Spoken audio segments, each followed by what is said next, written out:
सत्संग का जब नाम आता है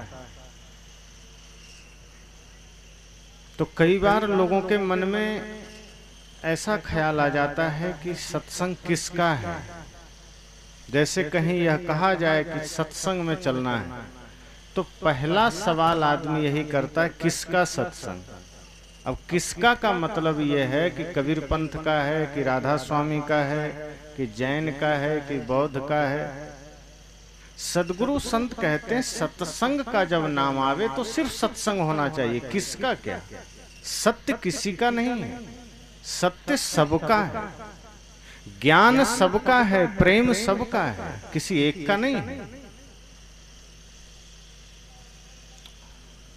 और सदगुरु कबीर की वाणी में तो सत्संग का अर्थ इतना ही है कि आदमी को आदमी बना दे, इंसान को इंसान बना दे, हमारे भीतर की इंसानियत जाग उठे, हमारे भीतर के मनुष्यता जाग उठे। इसे ही सत्संग कहते हैं।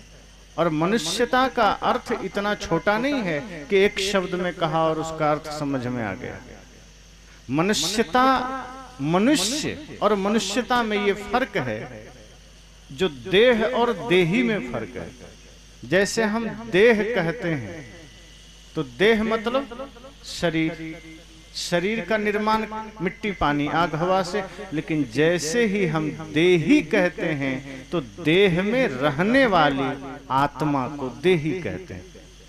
जड़ और चेतन, इसी तरह से देह और देही, इसी तरह मनुष्य और मनुष्यता।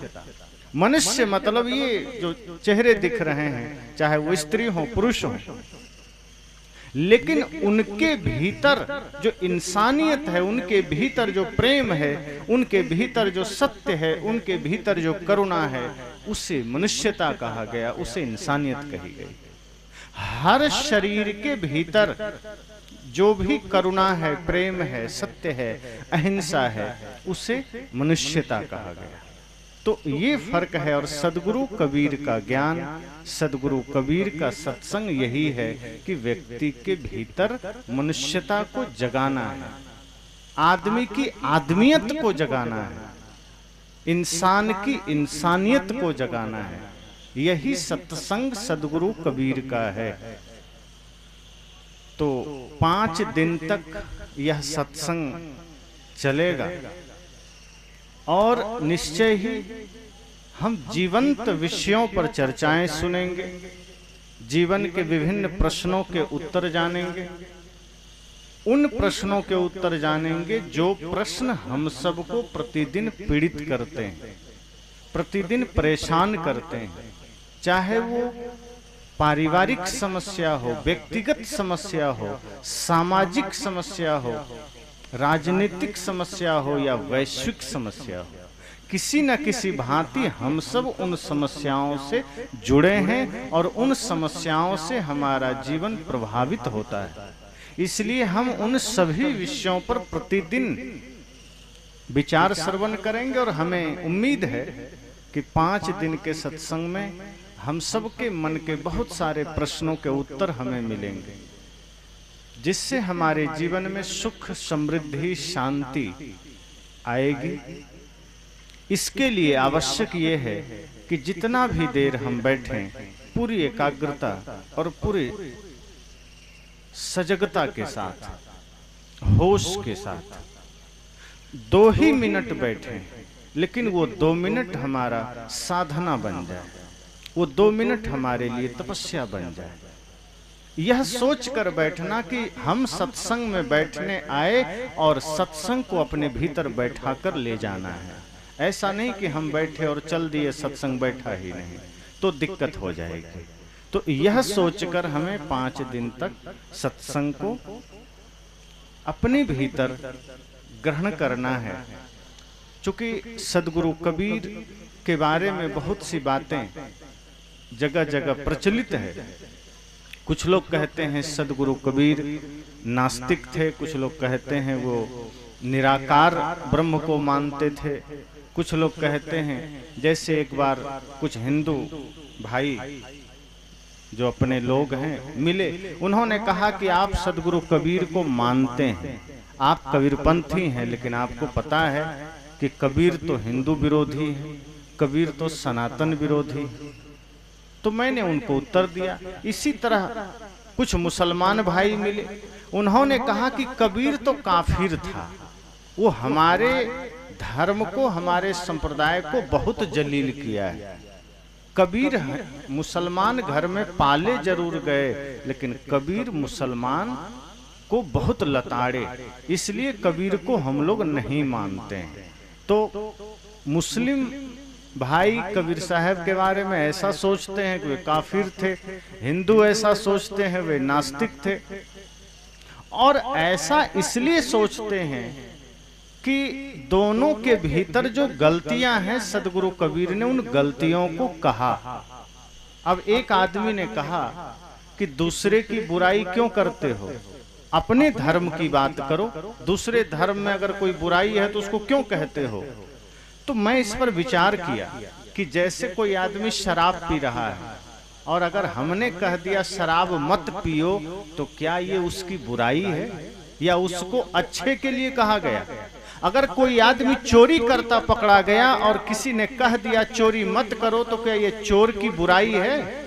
अगर कोई चोरी कर रहा है और उसे हमने रोका, तो ये चोर की बुराई नहीं है, चोर के जीवन के प्रति हमारी संवेदना है कि कहीं वो इतना पाप में ना चला जाए कि जीवन ही नरक बन जाए।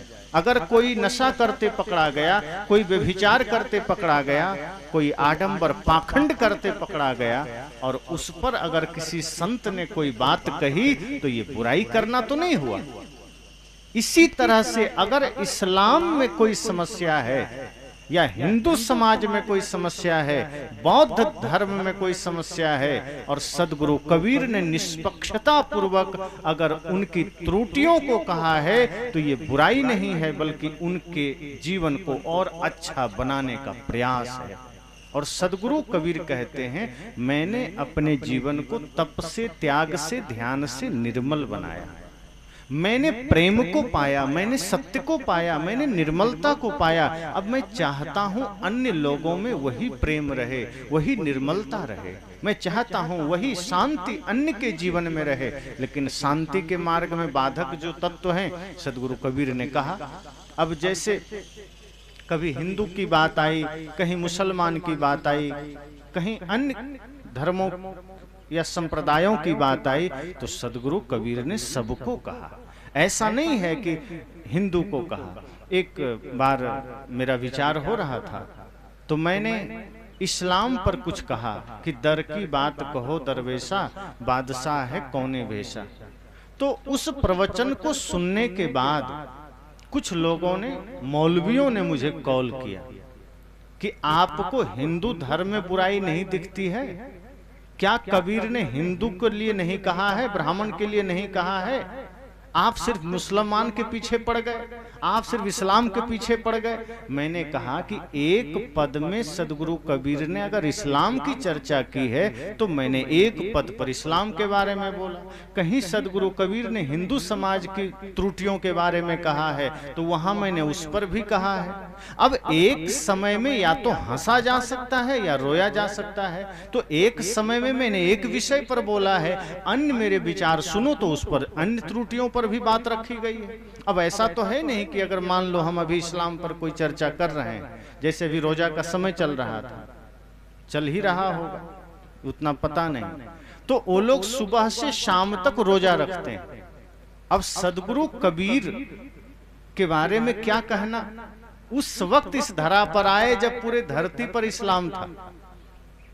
आधी धरती पर तो रहा ही होगा, भारत में तो पूरे भारत में था, पूरे भारत पर इस्लाम का शासन था, मुसलमान का शासन था। अब उस बीच में सदगुरु कबीर रहे हैं। तो एक मौलवी था आसाम का, उसने कहा कि कबीर को इस्लाम का कुछ भी ज्ञान नहीं है, इसलिए वो झूठ बोलता है।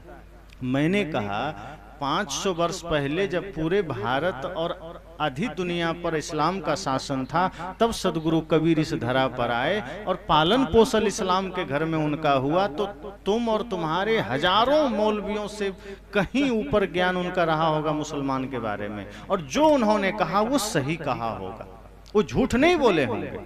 तो मैंने कहा कि अब जैसे रोजा चल रहा है, सदगुरु कबीर के समय में भी ये चलता होगा। देखे होंगे कि मुसलमान दिन भर रोजा के समय पानी तक नहीं पीते, एक घुट पानी भी गलती से पी लिया तो कहता है रोजा खंडित हो गया, वो मुसलमान नहीं हो सकता। और अभी अभी एक क्रिकेटर के बारे में तो एक घटना हुई ना, कोई मोहम्मद शमी नाम के क्रिकेटर हैं भारतीय क्रिकेट टीम में, उन्होंने मैच खेलते दौरान पानी पी लिया या कोई एनर्जी ड्रिंक पी लिया, तो लोग नाराज हो गए मौलवी कि ये सच्चा मुसलमान नहीं हो सकता। खौफ में आ गए, सबने फतवा जारी करने का भी संकल्प ले लिया। वो तो भला कहो कि बाकी देशवासियों ने सपोर्ट कर दिया। तो इतनी जड़ता है उनमें कि अगर रोजा का समय चल रहा है तो एक बूंद पानी भी गले के अंदर नहीं जा सकता। तो ये समाज में जो घटित हो रहा था, सदगुरु कबीर ने तो बढ़िया से देखा होगा, उन्होंने अनुभव किया होगा। और जब कुछ लोग उनके पास गए कि हम तो रोजा रहते हैं, हमको अल्लाह मिल जाएगा, इसे लोग कहते हैं ना, कोई कहता है एकादशी करो भगवान मिल जाएंगे, स्वर्ग मिल जाएगा, तो मुसलमान भी पहुंच गए। उसने कहा कि कबीर साहब हम तो रोजा रहते हैं, तो क्या हमको खुदा मिल जाएंगे? तो कबीर साहब तो ऐसे नहीं थे कि बस सुना और खुश हो जाएंगे, वाह तुम रोजा रहते हो, तुमको तो अल्लाह आज ही मिल जाएंगे। लेकिन नहीं, साहब ने कहा कि मिल तो जाते, लेकिन तुम करते काम उल्टा हो। कहा कैसे? साहब ने कहा दिन को रहत है रोजा और रात हनत है गाय, यह खून वह बंदगी क्यों कर खुशी खुदाए। कहा तुम दिन में तो रोजा रहते हो, एकदम भूखे रहते हो, लगता है जैसे तुमसे बड़ा साधक कोई दूसरा है ही नहीं, पानी का एक घूंट तक नहीं लेते हो, और सांझ ढलते ही रात में गाय काट के खा जाते हो। तो तुमसे बड़ा दुष्ट और पापी कौन है? खुदा मिलेगा तुमको। तुम तो दूसरे जीवों की खुशियों को छीन रहे हो, और जो किसी की खुशियों को छीने उसे खुश होने का कोई अधिकार नहीं। जो दूसरे की प्रसन्नता को छीन ले, जो दूसरे के जीवन को छीन ले, जो दूसरे के संपूर्ण आनंद का हरण कर ले, उसे खुश होने का अधिकार नहीं। तो साहब ने स्पष्ट कहा, भय थोड़े हुआ। वो ये भी नहीं देखे कि इस्लाम का शासन है, अगर मैं कहूंगा तो कोई सिपाही उठाकर ले जाएगा या कोई बादशाह फरमान सुना देगा कि इनका सर तन से जुदा कर दो। उन्होंने कहा नहीं, मैं सच्चे पथ का राही हूं, मैं सत्य ही कहूंगा, कह सकता दिन को रात नहीं, ईमान बेच दो टुकड़ों में ये मेरे बस की बात नहीं। मैं सत्य कहता हूँ, मैं उचित कहता हूँ, और जो सत्य है वो मैं कहूंगा। और ऐसा नहीं है कि वो वहीं रुक गए। जितनी समस्याएं उस वक्त धर्म के नाम पर, संप्रदाय के नाम पर चलते थे, उन सब पर उन्होंने कहा, इस्लाम के बारे में कहा, हिंदू धर्म में जितने भी समस्याएं थी उन पर उन्होंने कहा। और इसलिए कहा क्योंकि वो दोनों का भला चाहते थे। सदगुरु कबीर को किसी से नफरत नहीं थी। अब इसका अर्थ ये नहीं कि वो मुसलमान से या हिंदू से नफरत करते थे या ब्राह्मण क्षत्रिय से नफरत करते थे। सदगुरु कबीर कहते थे सभी इंसान हैं, और जिन गलतियों के वजह से ये इंसान मार्ग से भटक गया है, मैं चाहता हूं कि वो गलतियां सुधार करे। मैं चाहता हूं उसके जीवन में सत्य स्थापित हो। वो इंसान इंसान के बीच की दीवार गिराना चाहते थे।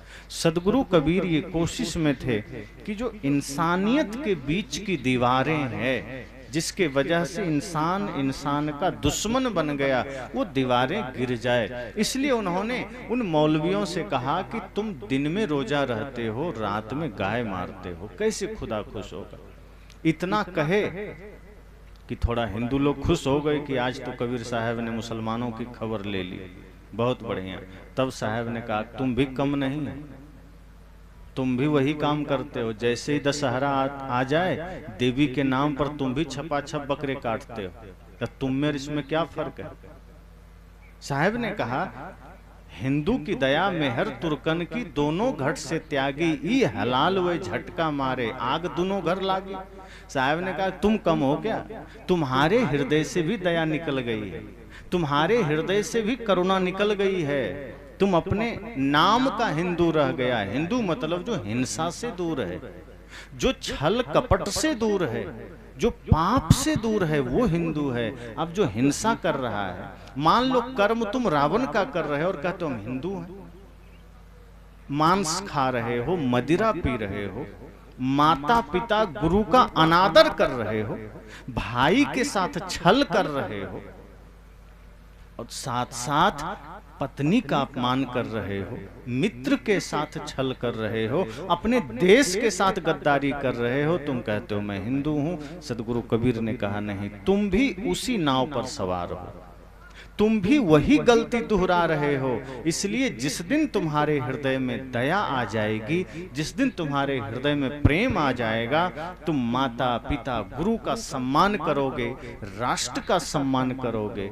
तुम जिस दिन भाई से निश्चल प्रेम करोगे, छल वाला प्रेम नहीं चाहिए, ऐसा नहीं कि लोभ में प्रेम करने लगो। आजकल प्रेम भी लोभ में होता है, कुछ चाहिए तो हम प्रेम कर लेते हैं, और जब पता चल जाए कि इससे हमें कुछ मिलने वाला नहीं है तो ऐसे फेंक कर आदमी भागता है जैसे दूध में पड़ी हुई मक्खी को निकाल के फेंक देता है। तो ये प्रेम थोड़े हुआ, ये या तो लालच हुआ या मोह हुआ या आकर्षण, और जैसे ही लगा स्वार्थ अब पूरा नहीं होगा या जिस हेतु से हमने प्रेम किया था वो पूरा नहीं होगा तो प्रेम वहीं खंडित हो जाता है। साहब ने कहा तुम तो दिखावा में हो, तुम्हारे हृदय में दया कहाँ है, तुम्हारे हृदय में निश्चल प्रेम कहाँ है। जिसके हृदय में निश्चल प्रेम होगा उसका प्रेम सामने वाले के प्रेम की प्रतीक्षा नहीं करेगा, उस सामने वाले से कुछ चाहेगा नहीं। उसका प्रेम क्या कैसा रहेगा कि बस मेरा मुझ में कुछ नहीं, जो कुछ है सो तोर, तेरा तुझको सौंपता क्या लागत है मोर। जब हमें किसी से प्रेम है, मनुष्यता से प्रेम है, माता पिता गुरु से प्रेम है, पति को पत्नी से, पत्नी को पति से, माँ को बेटे से, बेटे को माँ से, मित्र को मित्र से, यूं कहें समस्त सृष्टि से, तो यही भाव रहेगा कि मुझे तुमसे कुछ नहीं चाहिए, बस तुम्हारा होना ही मेरे लिए पर्याप्त है। मेरे से जो बन पड़े तुम ले लो, मेरी सेवा, मेरा सामर्थ्य सब तुम्हारा है, मेरा धन सब तुम्हारा है, तन मन धन सब अर्पित, लेकिन मुझे बदले में कुछ चाहिए नहीं। जब ये निश्चल प्रेम आता है तब साहब कहते हैं तुम्हारे भीतर धर्म जागृत होता है। अभी तो धर्म बाहर से है, कोई तिलक लगा लिया, कोई चोटी रख लिया, किसी ने मुसलमान ने चोटी हटा दिया, बिल्कुल उल्टा। अब हिंदू ने मूछ रखा, मुसलमान ने उतना ही मूछ मुड़ा दिया कि नहीं हम तुमसे विपरीत चलेंगे। हिंदू ने दाढ़ी बढ़ाए, मूछ बढ़ाए, बाल बढ़ाए, मुसलमान ने क्या किया, कई जगह आप देखेंगे वो बाल पूरा मुड़ा लेता है, मूछ मुड़ा लेता है, दाढ़ी बढ़ाए रहता है। तो कबीर साहब ने तो कहा दाढ़िया बढ़ाए जो कि हो गए ले बकरा, अब दाढ़ी बढ़ाओ तो बकरे की तरह दिखोगे। तो बाहरी वेश से कोई थोड़े धर्मात्मा बन गया कि आदमी बन गया। साहब कहते हैं बाहर से तो तुम एक दूसरे के उल्टा चल रहे हो। अब तुम पूरब में पुकारते हो, पूरब दिशा हरि को बासा, तो मुसलमान सोचता है कि नहीं ये तो पूरब में पहले खड़ा हो गया हिंदू, अब हम किधर जाएं, तो पश्चिम अल्लाह मुकामा, तुम पश्चिम मुंह कर लिए, उधर अल्लाह मुकामा, अल्लाह का मुकाम है। दिल में खोज दिलही में खोजो, यही करीमा रामा। साहब कहते दिल में तुमने खोजा नहीं, विपरीत चलना है। हम लोग बाएं से दाएं लिखते हैं, तो मुसलमान ने कहा कि भाई हिंदू बाएं से दाएं लिखता है तो हम दाएं से बाएं लिखेंगे, हम इसके अनुसार चलेंगे ही नहीं, हम बिल्कुल उल्टा करेंगे।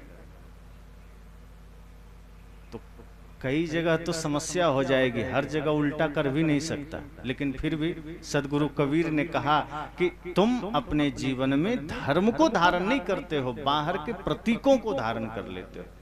कोई सोचता है मैं तिलक लगा के हिंदू हो गया, कोई सोचता है मैं मूछ कटा के मुसलमान हो गया। साहब कहते ये बाहरी चिन्ह है, इससे तुम हिंदू नहीं बन जाते, इससे तुम मुसलमान नहीं बन जाते।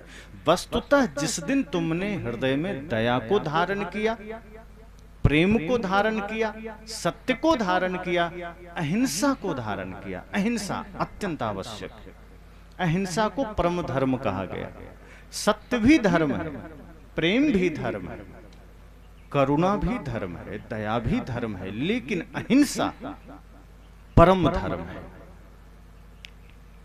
सदगुरु कबीर ने दया को भी धर्म कहा, जहां दया तहां धर्म है। और तुलसीदास जी ने सत्य को धर्म कहा कि धर्म न दूसर सत्य समाना, कि सत्य के समान कोई दूसरा धर्म नहीं। लेकिन जब अहिंसा का नंबर आया कि अब अहिंसा को क्या कहा जाए, क्योंकि सत्य को पहले ही धर्म कह दिया है, तब तुलसीदास जी व्याकरणी थे, व्याकरण जानते थे। उन्होंने अहिंसा को फिर एक शब्द दिया, परम धर्म श्रुति विदित अहिंसा, कि अहिंसा सभी धर्मों में श्रेष्ठ धर्म है, परम धर्म है। यही बात सदगुरु कबीर कहते हैं कि तुम हिंदू बन गए, मुसलमान बन गए, मौलवी बन गए, पंडित बन गए, लेकिन दया तो त्याग कर दिया तुमने। हिंदू की दया मेहर तुर्कन की दोनों घट से त्यागी। साहब ने कहा कि मौलवियों सुन लो, तुमने भी दया का त्याग, मेहर का त्याग कर दिया। मेहर मतलब भी दया है, और हिंदू समाज ने भी दया का त्याग कर दिया। अब दया का त्याग करने का अर्थ ये नहीं कि आदमी सिर्फ मांसाहारी है। अब जैसे कोई मांस खाता है तो स्वाभाविक है दया त्याग करके ही खाएगा, प्रेम बस तो किसी की हत्या नहीं करेगा। अब कोई कह सकता है कि नहीं नहीं मैं तो बड़े प्रेम से मुर्गी मारता हूं, ये संभव है क्या? कोई कहे मैं बड़े प्रेम से बकरी काटता हूं, प्रेम आ गया तो तुम काटोगे कैसे बकरी को? और बकरी काटना प्रेम से नहीं होता, बकरी काटना, मुर्गी काटना, मछली मारना, इसमें प्रेम कैसे करोगे तुम? और प्रेम है तो काटोगे कैसे? हिंसा और प्रेम एक साथ तो नहीं हो सकता। तो हम हिंसा कर रहे हैं और प्रेम का त्याग हमने कर दिया। सदगुरु कबीर कहते हैं कि तुम ये सोचते हो कि हमने तिलक लगा लिया या चोटी कटा लिया तो हम धार्मिक हो गए, लेकिन वस्तुतः तुमने प्रेम का त्याग कर दिया, तुमने हृदय से सत्य का त्याग कर दिया, तुमने करुणा का त्याग कर दिया, और अब तुम जीव की हत्या कर रहे हो, माता पिता का अनादर कर रहे हो। अब माताएं रोती है आज के बच्चों के करतूतों पर, कई जगह जाना होता है, युवा बच्चे हैं, माता पिता की बात नहीं मानते, वो निकल जाते हैं आवारागर्दी करने, और माँ रो रही है कि मेरे बेटे तो बिगड़ गए। अब वो बच्चे भी कहीं ना कहीं शामिल होकर के कोई इस्लाम जिंदाबाद कर रहा है, कोई हिंदू जिंदाबाद कर रहा है। अब वो माँ की बात नहीं मान रहा है, वो राम को आदर्श मान रहा है कि राम जी मेरे आदर्श हैं, लेकिन राम जी के बारे में जान नहीं रहा है कि जिस राम को वो अपना आदर्श मानता है वो राम माता जी की आज्ञा पालन करते थे, और अपनी माता नहीं, सौतेली माँ का भी आज्ञा पालन करते थे। कितना भी कष्ट मिला उनको माता कैकेयी से, लेकिन जब वनवास से लौट कर आए तो प्रथम चरण उन्होंने कैकेयी का ही छुआ। आज कितनी संतानें हैं जो इसका पालन करते हैं, बस कहते हैं हम हिंदू हैं। तो सदगुरु कबीर ने बड़ी बारीकी से समझाया कि तुम अपने को हिंदू कहते हो, तुम्हारे अंदर दया नहीं, तुम माँ को दुख दे रहे हो, पिता को दे रहे हो, भाई से बैर कर रहे हो, पड़ोसी से बैर कर रहे हो। अब बैर भी किन चीजों के लिए? अब पड़ोसी से बैर है किस लिए? तो किसी ने घर बनाया और पूरा जमीन छेक करके बना लिया, घेर करके जमीन तक कब्जा कर लिया। अब 1 इंच भी इधर बढ़ गया तो हम एकदम लाठी लेके खड़े हो गए, या हमने 2 इंच बढ़ा दिया तो वो लाठी लेके खड़ा हो गया। भाई भाई के जमीन के बंटवारे का झगड़ा है, घर के बंटवारे का झगड़ा है, धन के बंटवारे का झगड़ा है। अब सोचो कि हम इतनी आतुरता से विवाद कर रहे हैं, लड़ाई कर रहे हैं, जैसे सब लेके जाना है। अब लेके जाना होता तो क्या करते? तब तो जन्म से ही मारपीट करके सब खून खराबा करते रहते। सदगुरु कहते हैं कि तुम धार्मिक बन रहे हो, तुम भाई से प्रेम नहीं रखते, क्षणिक नश्वर चीजों के लिए, विनसने वाली चीजों के लिए तुम एक दूसरे का खून बहा रहे हो, माँ बाप को दुख दे रहे हो, पत्नी को दुख दे रहे हो, ना जाने कितने लोगों को धोखा दे रहे हो, और तुम धार्मिक बनते हो। और यही इस्लाम में कितना भी समझा लो, हिंसा का त्याग नहीं कर सकते, मांस का त्याग नहीं कर सकते। वे कहते हैं कि एक खुदा के अलावा दूसरे का मुझे सुनना ही नहीं है। सदगुरु कबीर ने इसलिए खींच कर कहा कि तुम्हारी भी दया करुणा चली गई है, तुम झूठे अल्लाह अल्लाह करते। ये अल्लाह से तुम्हें कोई लेना देना नहीं है, तुम्हें खुदा से कोई मतलब नहीं है, तुम अपनी चलाते हो। और ये तुम्हारे तथाकथित मौलवी लोग हैं जो नया नया कानून गढ़ गढ़ के तुम लोगों को जड़ बना दिया है, और तुम मनुष्यता का त्याग कर दिए हो। इसलिए दिन रात तुम हिंसा में हो, जड़ता में हो, मूर्खता में हो। इसलिए सदगुरु कबीर जैसे महान संत की वाणी को भी इस्लाम में बहुत कम स्वीकारा गया, 1% भी नहीं। करोड़ों में कोई 2-4 लोगों ने स्वीकार किया, और जिसने किया उस पर भी फतवा जारी हो गया। तो लोग इस तरह से सदगुरु कबीर से सवाल किए कि आज हम रोजा हैं, खुदा मिल जाएंगे। साहब ने कहा कि तुम जब तक हिंसा छोड़ोगे नहीं, जब तक पाप का मार्ग नहीं छोड़ोगे, तुम खुदा को नहीं पा सकते। और जिस दिन तुम्हारे हृदय से हिंसा विदा हो जाएगी, जिस दिन तुम्हारे हृदय से सारे विकार विदा हो जाएंगे, तुम अनुभव करोगे कि हृदय में ही खुदा की प्रतीति हो जाएगी, भीतर ही भगवान का अनुभव हो जाएगा। और फिर यही बात हिंदुओं को कहा कि तुमने भी करुणा का त्याग कर दिया, प्रेम का त्याग कर दिया, तुमने भी न जाने कितने ज्यादा पाप में स्वयं को प्रतिष्ठित कर दिया है। तुम सत्य से दूर हो, प्रेम से दूर हो, धर्म से दूर हो। और इस तरह सदगुरु कबीर के पास बहुत से लोग आते रहे, उनसे चर्चाएं करते रहे, उनसे मिलते रहे। और वो एक ऐसा समय था, समझो कि वो अंधेरा युग था, आडंबर भयंकर था, जातिवाद भयंकर, संप्रदायवाद भी बहुत ज्यादा, और इस्लाम का तो ज्यादा प्रचार था। दिन रात जहां तहां देखो, चारों ओर तलवार के दम पर धर्म का प्रचार कर रहे हैं, इस्लाम का प्रचार हो रहा है। और सदगुरु कबीर उस बीच में खड़े होकर के सत्य बात कहने का हिम्मत जुटाए। हम तो कई बार सोचते हैं कि सदगुरु कबीर के ही आसपास गोस्वामी तुलसीदास जी हुए, गुरु नानक देव जी हुए, संत रैदास जी हुए, अन्य बहुत से संत हुए, मीराबाई हुई, लेकिन सदगुरु कबीर के अलावा किन्हीं संत ने इस्लाम के बारे में कुछ बोला ही नहीं। और की तो छोड़ दो, तुलसीदास जी ने भी नहीं बोला। अब क्यों नहीं बोला हमें नहीं पता, ये तो तुलसीदास जो होते वही बताते, लेकिन नहीं बोला। जबकि राम मंदिर का मामला उस समय भी चलता होगा, उस समय उसी समय के आसपास बाबर ने मस्जिद बनाई होगी, उसी समय ये मामला आया होगा, अयोध्या में भी इस्लाम था। और लेकिन फिर भी राम जी के बारे में तो तुलसीदास जी ने लिखा, राम जी की प्रशंसा तो किया, लेकिन इस्लाम के बारे में नहीं लिखा कि मेरे राम का मंदिर ढा दिया। पर सदगुरु कबीर ने कहा नहीं, मैं नहीं छोड़ूंगा, तुम जितनी नौटंकी कर रहे हो मैं तो कहूंगा। और तब साहब ने कहा, कंकड़ पत्थर जोड़ के मस्जिद लई चुनाए, ताचड़ ही मुल्ला बांग दे, क्या बहरा हुआ खुदा है। कितना हिम्मत किया साहब ने, कहा कि तुमने कंकड़ पत्थर जोड़ के मस्जिद बना लिया और उस पर चढ़ के बकरे मुर्गे की तरह बांग दे रहे हो। जैसे मुर्गा सुबह 4 बजे बोलता है ना, कुकरूकू।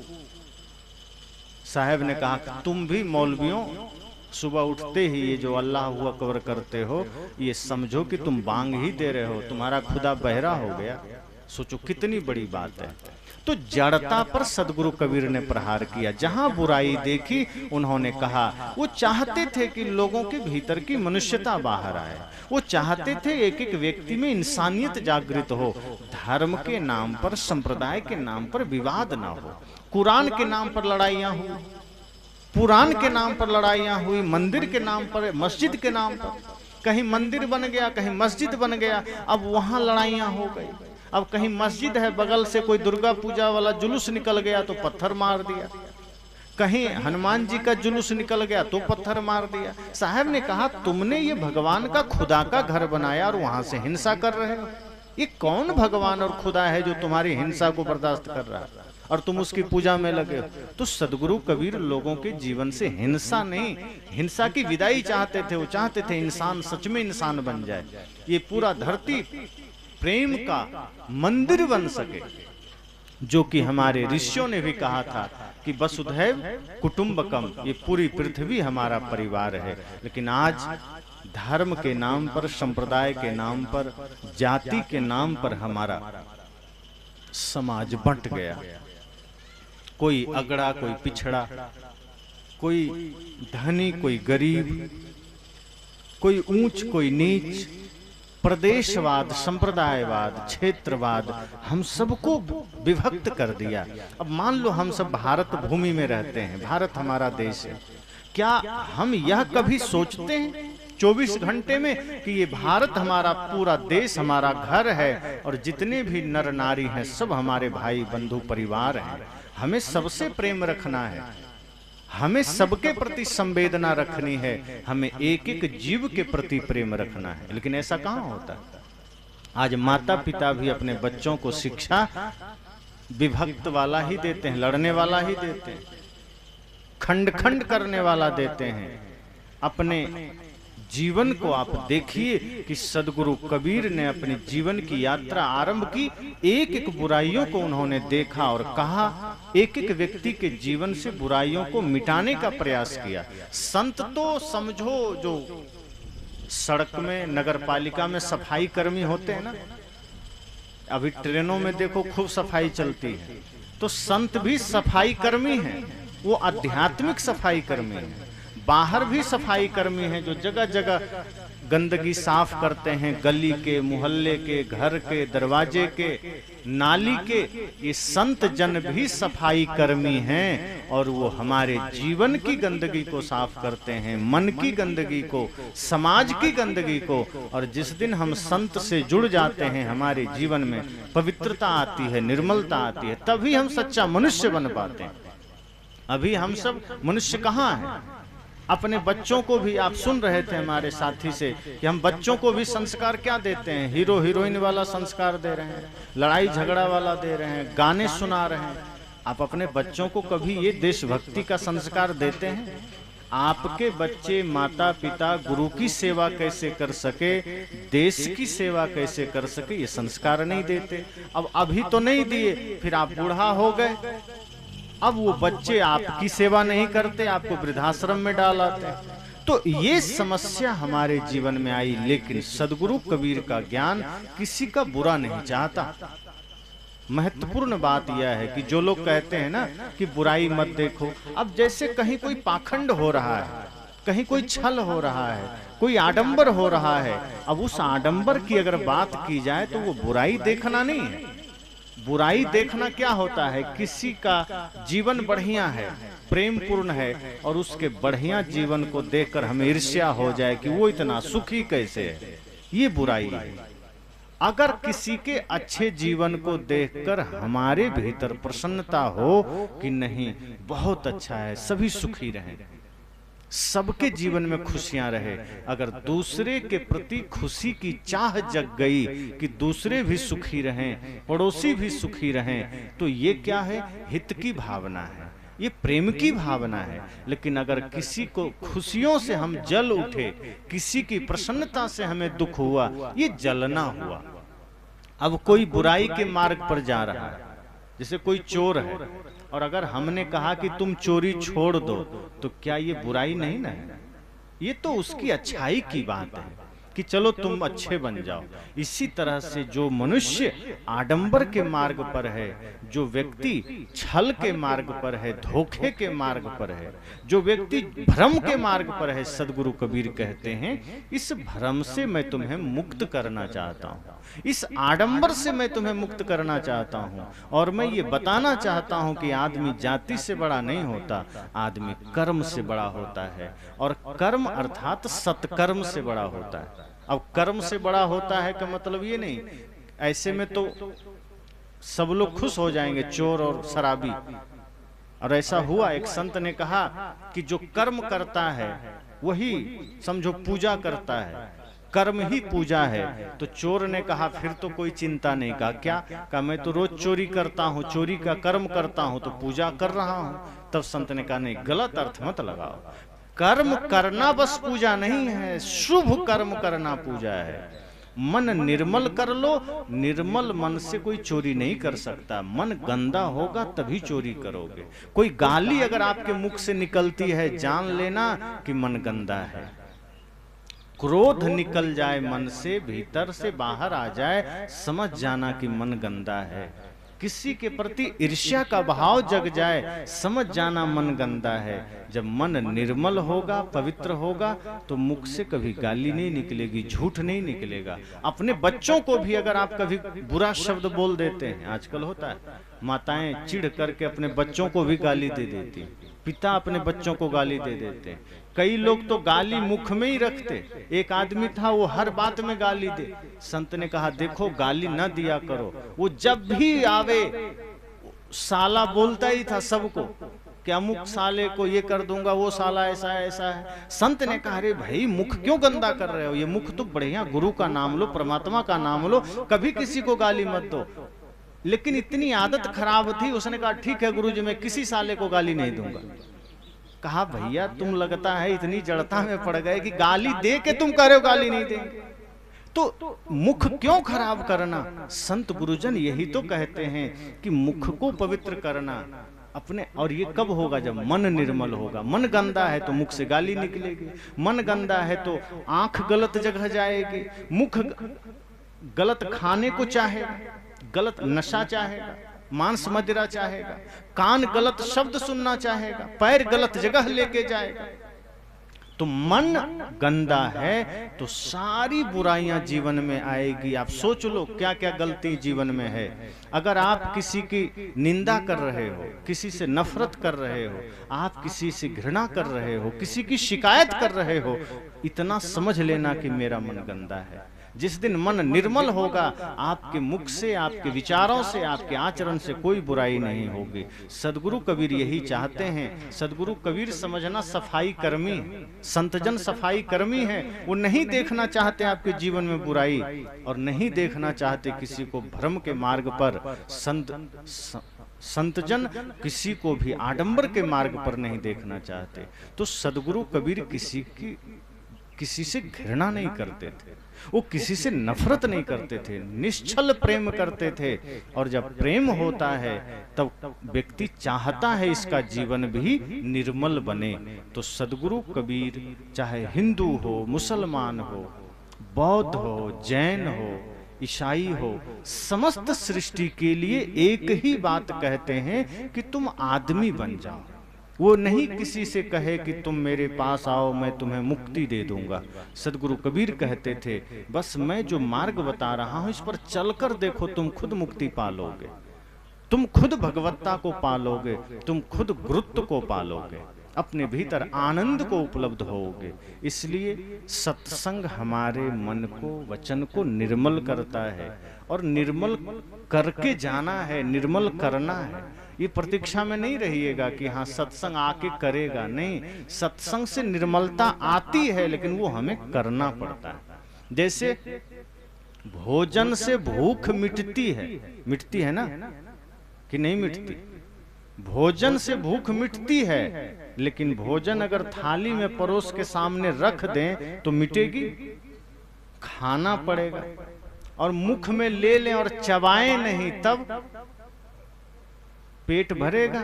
चबाना पड़ेगा, फिर निगलना पड़ेगा। जब निगल लेंगे तब भोजन आपकी क्षुधा को तृप्त करेगा, आपके भूख को मिटाएगा। ऐसा नहीं है कि भूख मिटेगी भोजन से तो चलो बगल में भोजन बन रहा है, सुगंधी ले लीजिए, सबका पेट भर जाएगा।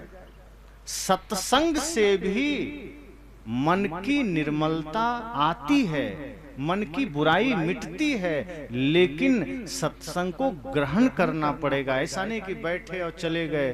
तो ये तो ऐसा ही है कि प्यास लगी, पानी, अब यहाँ अभी किसी को प्यास लग जाए, इधर से पानी बांटना शुरू हो, बस सबके मुख के पास ऐसे दिखाते हुए कोई निकल जाए कि लो हो गया काम, तो किसका किसका प्यास बुझेगा? किसी को नहीं बुझेगा। बल्कि आदमी सोचेगा अरे भाई नहीं पिलाना है तो दिखा क्यों रहे, और प्यास जग रही है, कम से कम थोड़ा ही दे दो।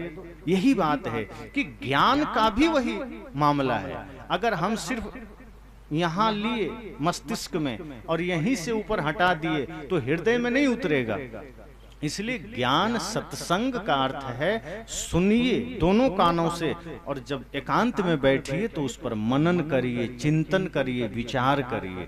जब आप विचार करेंगे, चिंतन करेंगे तो धीरे धीरे वो ज्ञान का संपूर्ण सार तत्व आपके हृदय में उतरेगा और मन निर्मल बनेगा, पावन बनेगा। फिर जिस मुख से आप गालियां देते थे, जिस मुख से आप बुरा बोलते थे, देखेंगे धीरे धीरे वो अपने खत्म हो गया। फिर इसी मुख से पवित्रता आ जाएगी। तो जो अपने बच्चों को बुरा कहते थे, वो भी ठीक हो जाएगा। जो पड़ोसियों के प्रति बैर भाव था वो भी ठीक हो जाएगा। जो मन में कुचिंतन चलता था, बुरे विचार चलते थे, वो भी ठीक हो जाएगा। आज हमारे समाज में युवा लोग, भाई बहन लोग क्या करते हैं? निगेटिव थॉट्स रखते हैं जीवन में। कुछ अच्छा करना हो तो निगेटिव पहले ले आते हैं, नकारात्मकता पहले ले आते हैं, वहीं हमारी हार हो जाती है। इन सारे बिंदुओं पर कल हम चर्चा करेंगे। आज सदगुरु कबीर के बारे में, क्योंकि सवाल सदगुरु कबीर के बारे में था कि कबीर काफिर हैं, कबीर नास्तिक हैं, या फिर कबीर तो बुराई करते हैं, आप लोग बुराई करते हैं। कबीर तो हिंदू की बात किए, मुसलमान की बात किए, अपनी बात नहीं करते। साहब ने कहा मैं अपनी ही बात कर रहा हूं कि जिस शांति को मैंने पाया, जिस प्रेम को मैंने पाया, तुम भी पाओ। तुम्हारे जीवन में भी मैं प्रेम देखना चाहता हूं। साहब कहते मेरा अपना कोई नहीं है, इसलिए सब अपना है, और अगर मैं किसी को दुखी देखता हूं तो मुझे पीड़ा होती है। पर दुख द्रवहिसो संत सुजाना, जो दूसरे के दुख को देखकर द्रवित हो वो संत है। आप दुख में हैं और हमें मजा आ जाए तो हम संत नहीं हो सकते। और समाज में यही तो है, आप कष्ट में हैं, पड़ोसी भीतर भीतर खुश होता है, अच्छा हुआ बीमार हुआ, वो आपसे जल रहा है। आपका घर बढ़िया देखा, आपका स्वास्थ्य देखा, वो दुख व्यक्त करना उसको लगता है बुखार आ गया, दुख व्यक्त करता है। लेकिन जैसे ही देखा कि आपके जीवन में कोई पीड़ा है, आपके जीवन में कोई कष्ट है, वो मन ही मन खुश होता है, मंदिर जाकर लड्डू भी चढ़ा आता है कि अच्छा किया भगवान, इसको दुख दे दिया। पर संत हृदय नवनीत समाना, उनका हृदय पावन है, निर्मल है। सदगुरु कहते हैं तुम हिंदू बनो, मुसलमान बनो, इसमें मुझे कोई दिलचस्पी नहीं है, मैं तो चाहता हूं तुम इंसान बनो। क्योंकि हिंदू बन के भी तुम हिंसा कर रहे हो, मुसलमान बन के तुम कट्टरपंथी की राह पर चल करके लोगों को मार रहे हो, तुम लोगों को इस्लाम की ओर धकेल रहे हो, तलवार से तुम लोगों की गर्दन काट रहे हो। ये धर्म नहीं, ये हिंसा का मार्ग है, ये क्रूरता का मार्ग है। मैं तुम्हें प्रेम का मार्ग देता हूं कि तुम मंदिर से निकलकर बाहर आओ, तुम मस्जिद से बाहर आओ, और लोगों के हृदय में जो मंदिर है उसमें तुम देखो कि सबके भीतर परमात्मा बैठा है कि नहीं।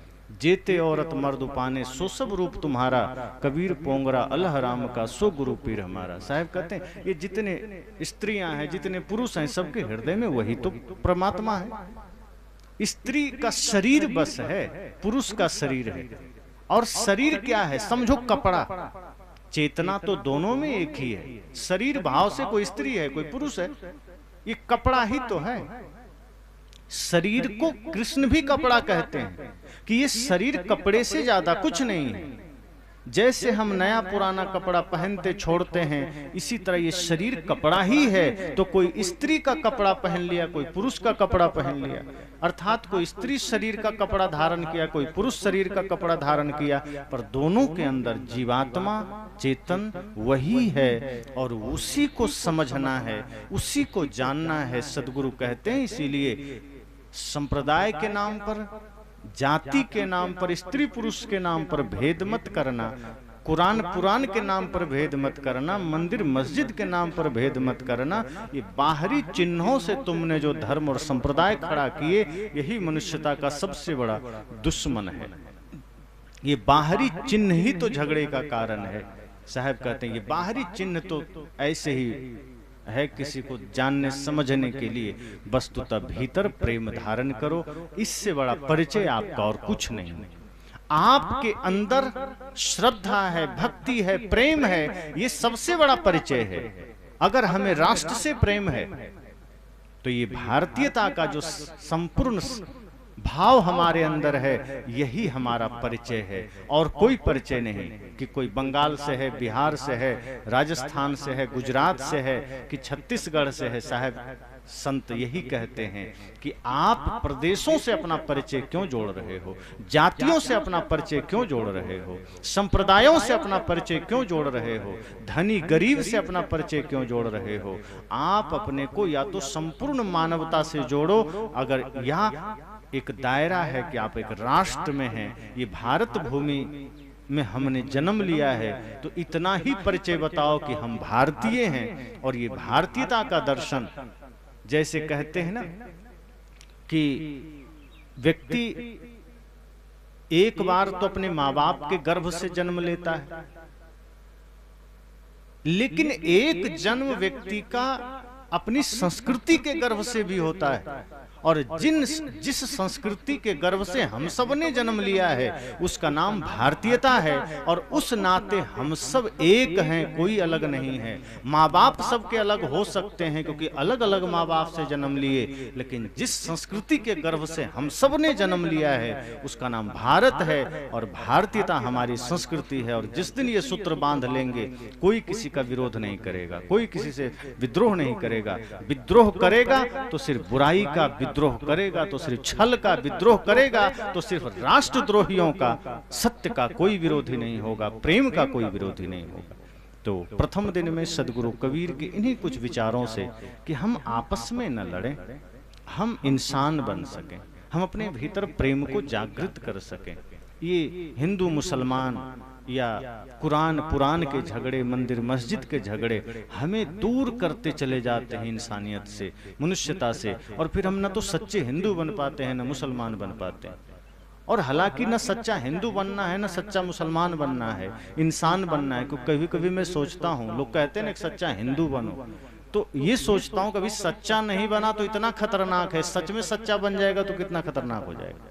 अभी सच्चा मुसलमान नहीं बना तो इतना खतरनाक है, वो सच्चा मुसलमान बन जाएगा तो कितना लड़ाई करेगा। इसलिए सच्चा मुसलमान और सच्चा हिंदू नहीं, सच्चा इंसान बनना है। हाँ, ये कह सकते हैं कि हमें सच्चा सनातनी बनना है, क्योंकि सनातन का अर्थ यह होता है कि जो सत्य को धारण करता है, जो प्रेम को धारण करता है, जो अहिंसा को धारण करता है। तो सनातन हम कह सकते हैं, पर हिंदू एक संप्रदाय है, समाज है। और सदगुरु कबीर ही नहीं, कृष्ण जैसे महापुरुष भी कहते हैं कि आप अपने को छोटे दायरे में मत बांधना। जहां छोटे दायरे में बांधोगे दूसरे से दुश्मनी शुरू हो जाएगी, दूसरे से बैर शुरू हो जाएगा। अपने को विराट बनाइए, अपने को विशाल बनाइए, अपने को सत्य के, प्रेम के, करुणा के और अहिंसा के परम धरातल पर खड़ा करिए, परम आकाश पर खड़ा करिए। यही हमारे जीवन के लिए परम आनंद का विषय है, शांति का विषय है। तो आप सबके भीतर परम आनंद, परम शांति की धारा बहे, यही मंगल कामना करते वाणी को विराम।